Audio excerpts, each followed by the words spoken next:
Olá, pessoal! Sejam muito bem-vindos! Hoje, a gente vai mergulhar fundo num dos pilares da cultura ocidental, os 4 evangelhos. E a pergunta que muita gente se faz e que vai guiar a nossa conversa é: se a história de Jesus é uma só, por que raios nós temos 4 versões dela? Vamos descobrir juntos como esses relatos, cada um com seu jeitão, pintam um retrato de Cristo muito mais completo do que qualquer um deles poderia fazer sozinho. Pois é, vamos mergulhar de cabeça nessa questão e olha, ela não é nem um pouco boba. Pelo contrário, estudiosos debatem isso há séculos. À primeira vista, ter 4 versões pode até parecer meio redundante, né? Mas, como a gente vai ver, existe uma profundidade e um propósito incríveis por trás dessa estrutura. Bom, para começar, a gente precisa ter clareza sobre o termo principal aqui. A palavra evangelho vem lá do grego euangélio, e o que isso significa? Significa literalmente boas novas, ou uma boa notícia. No contexto do Novo Testamento, Mateus, Marcos, Lucas e João são esses registros fundamentais. Eles não só narram os eventos da vida de Jesus, mas, e isso é crucial, eles interpretam o significado teológico por trás desses eventos. Eles são, de fato, a fundação sobre a qual todo o cristianismo se construiu. Agora, o que é fascinante é a gente entender o contexto histórico. Pensem comigo. Nos primeiros, digamos, 30 anos depois da morte de Cristo, a transmissão dos seus ensinamentos era quase que totalmente oral. As testemunhas oculares, os apóstolos, a galera que andou com ele, estavam vivas, contando suas experiências diretamente para as novas comunidades. Então não havia uma urgência de vamos botar tudo no papel. Só que o tempo passa, né? O cristianismo começou a se espalhar por todo o Império Romano e aquelas testemunhas originais estavam envelhecendo, morrendo. Aí a coisa muda de figura. Surge uma necessidade muito clara, uma urgência mesmo, de criar um registro confiável, um registro que durasse, para preservar a mensagem original. Foi exatamente nesse cenário que os evangelhos começaram a ser escritos. E o objetivo desses registros não era ser uma biografia nos moldes que a gente pensa hoje, tipo um relato histórico frio e imparcial. Nada disso. O apóstolo João deixa isso claríssimo no final do livro dele. Ele diz: "Estes, porém, foram escritos para que creiais que Jesus é o Cristo, o Filho de Deus, e para que, crendo, tenhais vida em seu nome." Ou seja, o propósito era, e continua sendo, teológico. Era para convencer. Cada relato foi construído com um argumento poderoso sobre quem era Jesus e por que a vida dele importava. E muito. Beleza, com essa base bem estabelecida, esses são os nossos objetivos para hoje. A gente vai mergulhar no contexto de cada evangelho, analisar as características que tornam cada um único, entender a lógica por trás de ter 4 vozes diferentes, ver como elas se encaixam e, no final, discutir o impacto gigantesco que esses textos têm até hoje. Vamos começar então pela pergunta principal. Então vamos lá para a nossa primeira sessão, atacando de frente a nossa grande questão. Por que 4? Por que não um só, um relato único e definitivo? A resposta, como vamos ver, está na necessidade de múltiplas perspectivas para se comunicar com um mundo que era e ainda é muito complexo. A ideia central é que a existência de 4 evangelhos não foi um acidente histórico, mas sim uma estratégia intencional. Cada autor tinha em mente um público específico, com sua cultura, suas perguntas, suas expectativas. Para comunicar uma verdade universal para mentalidades tão diferentes, era preciso adaptar a mensagem. Não mudar a verdade, mas mudar a ênfase, a linguagem, a forma de contar a história. E essa tabela aqui mostra de forma brilhante a complexidade desse mundo. A Judeia do primeiro século era um verdadeiro caldeirão. A gente tinha os fariseus, super focados na lei e na tradição, os saduceus, que eram a elite rica e cética, os zelotes, os revolucionários que queriam expulsar Roma na marra, os herodianos, que eram os políticos aliados de Roma, e os essênios, que viviam isolados no deserto. Agora pensem, a forma de apresentar Jesus para um fariseu que conhecia as escrituras de cor teria que ser bem diferente da forma de apresentar para um oficial romano, pragmático, que só queria saber de poder e ordem. A pluralidade dos evangelhos reflete essa pluralidade do mundo. E aqui tem uma sacada genial na organização do Novo Testamento. A posição de Mateus, logo no comecinho, não foi por acaso. O evangelho dele, escrito principalmente para um público judeu, é recheado de citações do Antigo Testamento. Toda hora ele fala, isso aconteceu para que se cumprisse o que foi dito pelo profeta. Ele funciona como uma ponte perfeita, mostrando que a história de Jesus não é algo novo que surgiu do nada, mas sim o cumprimento, a conclusão de tudo que veio antes.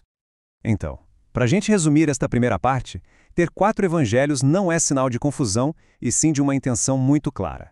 É uma estratégia de comunicação para levar uma mensagem universal a públicos diferentes, cada um com sua bagagem dentro de um cenário histórico bem complicado. Ok, agora a gente vai para a nossa segunda sessão. A gente vai olhar bem de perto para 3 desses evangelhos, Mateus, Marcos e Lucas, que são tão parecidos em vários aspectos que eles ganharam um apelido especial, os evangelhos sinóticos.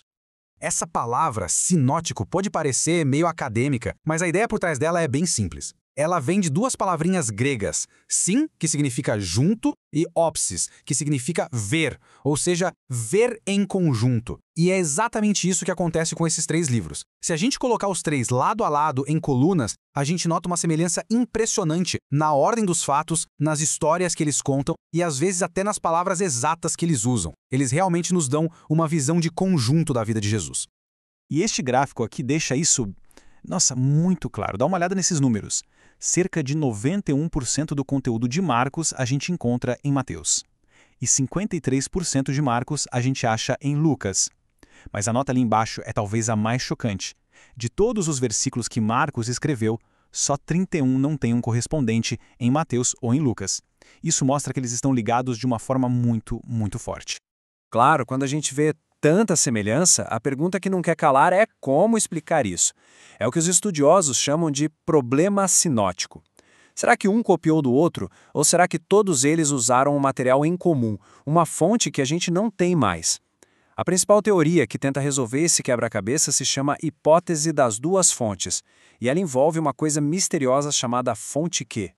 Vamos entender essa teoria passo a passo, que é a mais aceita hoje em dia. Primeiro passo, a primazia de Marcos. A maioria dos especialistas acredita que o Evangelho de Marcos, por ser o mais curto, o mais direto ao ponto, foi o primeiro a ser escrito. Mateus e Lucas, então, teriam usado o livro de Marcos como uma espécie de esqueleto, uma base para as suas próprias narrativas. Segundo passo, entra em cena a tal da fonte Q. Q vem da palavra alemã Quelle, que significa simplesmente fonte. Essa é uma fonte hipotética, um documento que a gente nunca encontrou, mas que teoricamente era uma coleção de frases e ensinamentos de Jesus. Essa fonte Q explicaria todo aquele material que Mateus e Lucas têm em comum, mas que não aparece em Marcos. O Sermão da Montanha, por exemplo, provavelmente veio de lá. Mas o mais legal é que, mesmo usando fontes parecidas, o resultado final de cada um é único. Essa tabela resume bem as diferenças. Mateus, escrevendo para os judeus, apresenta Jesus como o grande rei Messias, aquele que cumpriu as profecias. Marcos, pensando nos romanos, um povo prático que gostava de ação, apresenta Jesus como o servo poderoso, que age. Não é à toa que a palavra imediatamente aparece o tempo todo em Marcos. E Lucas, escrevendo para um público mais amplo, de gregos e outros não-judeus, foca no Jesus como o homem perfeito, destacando sua compaixão e sua importância para toda a humanidade. Em resumo, o que a gente viu nesta sessão é que Mateus, Marcos e Lucas são chamados de sinóticos porque eles compartilham uma visão de conjunto, provavelmente porque beberam de fontes comuns, como Marcos e a tal fonte Q. Mas, e esse é o ponto-chave, mesmo partindo de um material parecido, cada autor usou sua genialidade para esculpir um retrato único de Cristo, perfeitamente ajustado para o público que ele queria alcançar. Bom, se Mateus, Marcos e Lucas andam mais ou menos de mãos dadas, agora a gente chega na nossa terceira sessão para falar do diferentão do grupo. Vamos explorar a perspectiva radicalmente única do Evangelho de João, o quarto e surpreendente retrato de Cristo. Esse gráfico aqui é de cair o queixo. É impressionante. Olhem a fatia que corresponde a João. 92%. Isso mesmo. 92% do que está escrito em João a gente não encontra em nenhum dos outros 3. Fica óbvio que João não está seguindo o mesmo roteiro. Ele tem outro projeto, outro objetivo em mente. E essa comparação aqui aprofunda essas diferenças. Pensem da seguinte forma: os sinóticos são como um documentário, focados nos eventos externos, no que Jesus fez e falou publicamente, principalmente na Galileia. Já o Evangelho de João é como uma análise teológica profunda, mergulhando no significado por trás das ações. Por isso o foco dele é na Judéia, o centro religioso. E em vez de parábolas simples, a gente encontra longos discursos, diálogos complexos, que revelam a identidade divina de Jesus como o Verbo, como Deus que se fez carne. Uma das características mais marcantes e que só tem em João são as 7 grandes declarações Eu sou. E essas afirmações não são só metáforas bonitinhas. Elas são uma declaração de divindade muito forte, que ecoa lá no Antigo Testamento, quando Deus se revela a Moisés como Eu sou o que sou. Cada uma dessas frases em João revela um aspecto fundamental de quem é Jesus e qual a sua missão, de uma forma teologicamente densa que a gente simplesmente não vê nos outros três. Então, para a gente fechar essa parte sobre João, ele definitivamente não é um sinótico. Com 92% de material exclusivo, ele oferece uma meditação teológica, um mergulho na identidade divina de Cristo.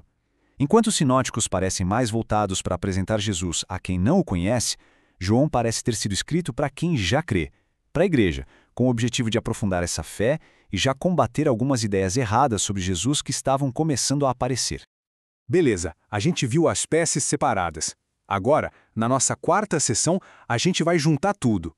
Vimos as perspectivas individuais, agora vamos ver como elas se unem para formar um retrato completo, as 4 faces de Cristo. E para nos ajudar a entender como tudo se encaixa, existe uma tradição muito antiga e poderosa na igreja que conecta os 4 evangelhos a uma visão do profeta Ezequiel. Lá no Antigo Testamento, ele descreve seres celestiais, cada um com 4 faces: a face de homem, de leão, de boi e de águia. E essa imagem se tornou uma metáfora perfeita para a gente entender a harmonia entre os 4 relatos. E a associação é simplesmente brilhante, olhem só como funciona. Mateus, que apresenta Jesus como rei, o Messias esperado, é associado ao leão, o rei dos animais, símbolo da tribo de Judá.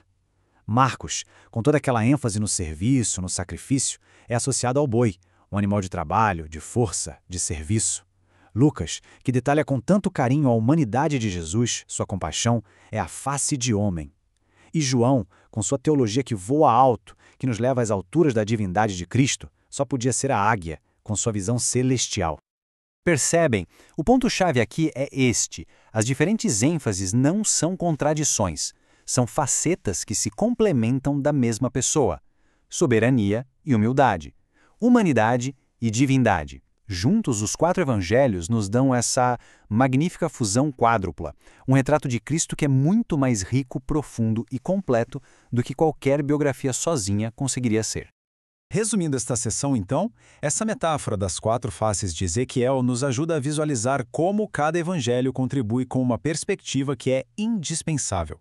É a unidade nessa diversidade que nos permite ter uma compreensão muito mais profunda e equilibrada de quem é Jesus.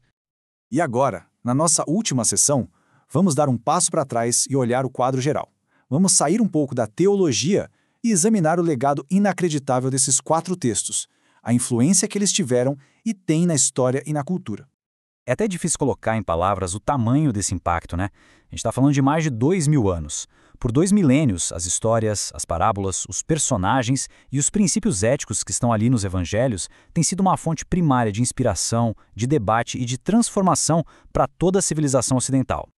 E a gente vê essa influência em todo lugar. Na arte, por exemplo, as imagens de Cristo, da crucificação, da ressurreição, são temas centrais há séculos. Na literatura, pense em obras como Os Irmãos Karamazov, de Dostoiévski, ou As Crônicas de Nárnia, todas bebem direto da fonte dos evangelhos. Na música, as paixões de Bach são basicamente os evangelhos cantados. Mas talvez o impacto mais profundo seja na nossa ética, no nosso jeito de pensar o mundo. Ideias que hoje parecem óbvias para a gente, como a dignidade de cada pessoa, o valor da compaixão, do perdão, a origem de tudo isso nos leva diretamente aos ensinamentos de Jesus que estão registrados nesses 4 livros. É parte do nosso DNA cultural. Portanto, o resumo aqui é simples e direto. Estudar os evangelhos não é um exercício só para teólogos ou para quem se interessa por religião. É fundamental para qualquer pessoa que queira entender as bases da arte, da literatura, da filosofia e da ética que moldaram o mundo em que a gente vive. O legado deles está por toda parte.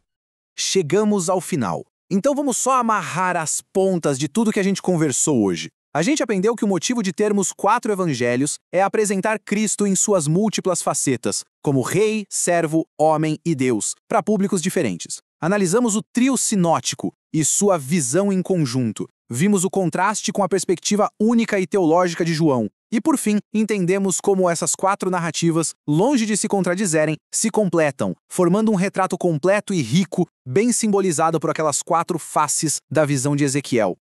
E para quem curtiu o assunto e quer ir além, ficam aqui algumas sugestões bem legais. Procurem por uma harmonia dos evangelhos. É uma ferramenta fantástica que coloca os textos em colunas, lado a lado, e permite uma comparação detalhada. Pesquisar mais sobre o problema sinótico e a fonte Q é entrar num campo fascinante dos estudos bíblicos. Ou, se a sua praia é outra, pegue uma pintura da Renascença sobre a vida de Cristo e tente descobrir qual dos evangelhos parece ter influenciado mais o artista. É um ótimo exercício. E para a gente fechar de vez, eu queria deixar uma provocação para a gente pensar. Reflitam sobre isso. Que outra figura na história da humanidade teve o impacto de ter 4 biografias escritas ali na sua época ou logo depois, cada uma mostrando um ângulo diferente da sua identidade e que juntas não apenas definiram quem essa pessoa era, mas literalmente mudaram o curso da história mundial pelos 2000 anos seguintes. Quando a gente olha por essa perspectiva, a singularidade do registro dos evangelhos se torna realmente notável. Fica aí a questão para a gente refletir. Muito obrigado e até a próxima.